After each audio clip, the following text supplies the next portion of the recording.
दिव्यांशी जी। राधा वल्लभ श्री हरिवंश। जी। राधा वल्लभ श्री हरिवंश।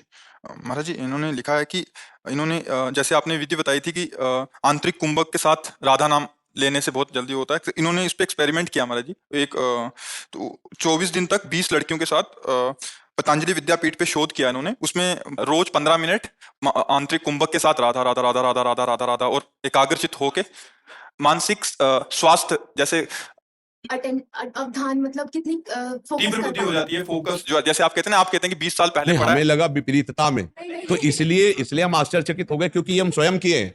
ये हम स्वयं किए हैं, तो इसलिए हम अभी कहने वाले थे कि हम नहीं इसको मान सकते। अगर मानसिक संतुलन, हमने सोचा बिगड़ गया मानसिक संतुलन है।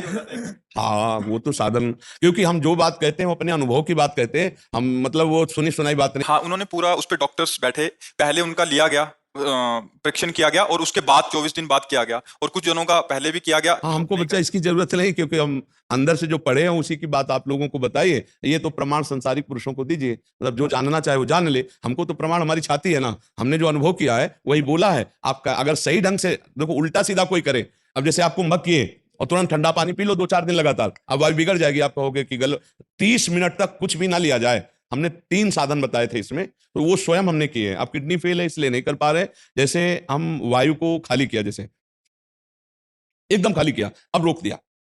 अब इस समय नाम मंत्र जितना जपो, फिर एकदम घसीटना होगा आपको, और घसीट के फिर छोड़ दिया।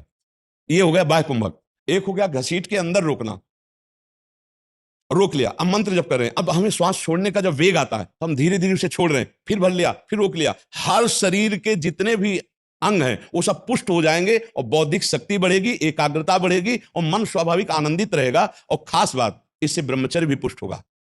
अगर ब्रह्मचर्य पुष्ट हो, चाहे गृहस्थी में क्यों ना हो, तो बहुत तीव्र स्मृति को प्राप्त होता है। जिसका ब्रह्मचर्य नष्ट होता है वो स्मृतिहीन होता चला जाता है। गृहस्थ हो चाहे विरक्त हो, दोनों को ब्रह्मचर्य पर जरूर ध्यान देना है। उसके लिए प्राणायाम का संयम जरूरी आवश्यक है। तो ये तो हम अनुभव की बात कही थी, डॉक्टरों ने प्रमाणित कर दिया, तो प्रणाम है, धन्यवाद है उनको। क्योंकि जो भी बात हम कहते हैं, आपको सच्ची बता रहे, वो केवल अपने अनुभव में जो आया वही कहते हैं। जिस बात का हमने अनुभव नहीं किया, जैसे हमसे आकर के कोई बात कहे और हमें अनुभव नहीं, तो हम साफ कह देंगे कि हमको ये पता नहीं, पहले हमें समझाओ, और हमारी समझ में आ जाएगा तब हम आपको बात बताएंगे। तो जितना सत्संग होता है, जितना एकांतिक में बोलते हैं, वो गुरु कृपा से जो हमने महापुरुषों से सुना और अपने ऊपर अनुभव किया, वही बात कहते हैं। अगर हम अनुभव नहीं कहेंगे तो हम प्राणायाम पढ़ के तो नहीं बताएंगे, पढ़ के नहीं बताएंगे, क्योंकि उसका अनुभव है। तो हम तुमसे अभी जैसे कहते हैं कि संतुलन बिगड़ गया है, हम तो मतलब, तो अभी हम कह देते कि ये बात बच्चा नहीं मानेंगे, क्योंकि हम स्वयं किए हुए हैं।